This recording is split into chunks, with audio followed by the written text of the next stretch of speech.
I've been asked a few times about my logo by people who enjoy it, what all the details mean.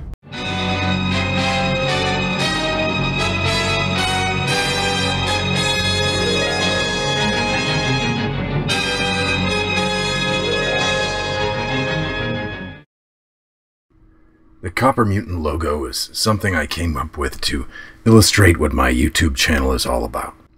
An illustrator made it based on an actual photo I took of myself. The small text is self-explanatory. My channel does focus on survivalism, but from an angle not every other survivalist thinks of. Not the primitive survivalists, nor the guys decked out in their overlanding adventure vehicles.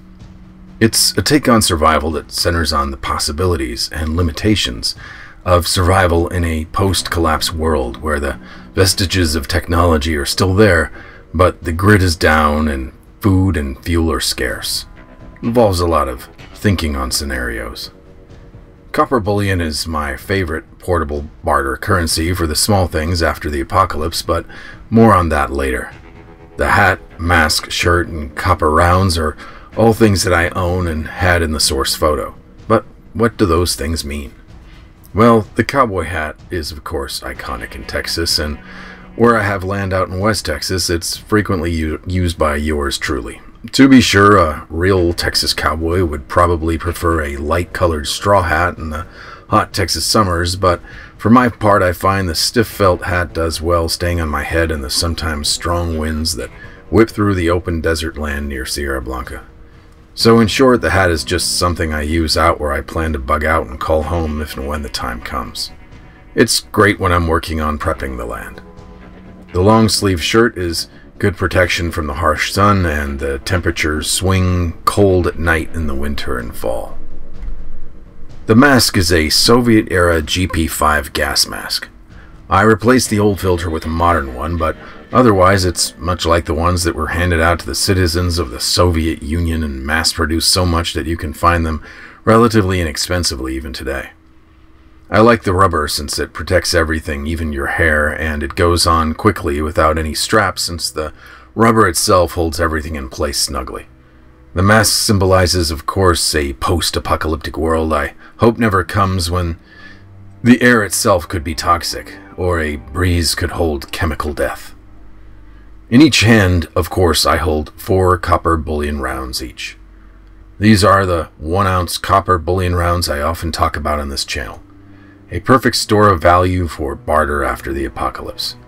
Copper is useful in many ways beyond being a currency used since ancient times and can be formed into many useful things with minimal tools, but it's also a foundational component for restarting any kind of basic modern technological society. Imagine a world like the one in Mad Max. You're out in the middle of nowhere since the cities are irradiated beyond habitation. Think how copper, valued for its relative scarcity, could be used as a pair of strips and a basic switch to bridge a primitive electrical connection.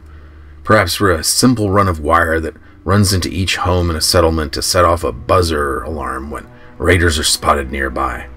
Or just as a means of making a handful of nails, or a simple project, or a copper cup. The name Copper Mutant refers to how I approach stacking copper bullion in a very different way from most precious metals stackers, or even how many others who collect copper for other reasons see the metal and its value.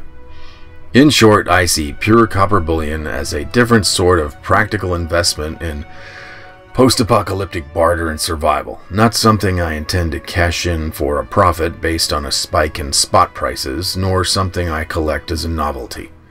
So you can say I'm an odd duck when it comes to copper stacking, or a mutant.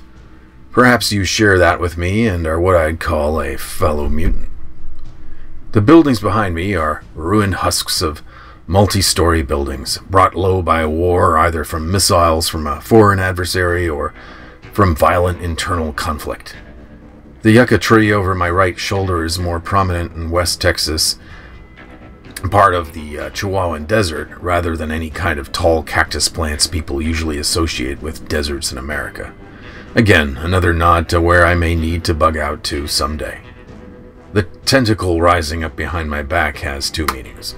The first one, if you've followed my channel for a while, you'll know that I have a soft spot for old games and even old computers from the 1980s, especially an old role-playing tabletop game called Gamma World. In Gamma World, all manner of unlikely and fantastic mutations are a part of survival in a apocalyptic world gone mad. I also enjoy old science fiction B-movies and knockoffs of Mad Max, or movies that pit the primitive up against modern technology, such as the zany Yor, Hunter from the Future, Warriors of the Apocalypse, or The Blood of Heroes, also known as the Salute of the Jugger. Of course, I also enjoy Weird West scenarios, which goes without saying. Second, the tentacle represents the fact that I don't take myself too seriously, and I do have a thing for making my own fictional scenarios and knowing how to distinguish between reality and these, like what you'll find in my Johnny Apocalypseed episodes. But you'll also notice the tentacle is just a small part of the overall picture. Because the way things are going today, it seems increasingly likely that I may need all of that gear and barter items such as copper rounds that I can gather before I head out for the Chihuahuan Desert to make my last stand, as we all will have to when our time comes to roll out. All of these logo elements are of course wrapped in a shiny copper-colored border that, who knows, may well be the exact design of a copper bullion round someday. For now, it can be found on the very attractive copper bars at Liberty Copper in 5-ounce and 1-pound sizes. If you enjoy my channel, or just like collecting cool copper that you could heat, anneal, and peen into a small blade if needed someday, check them out. Until next time, it's Copper Mutant, signing out.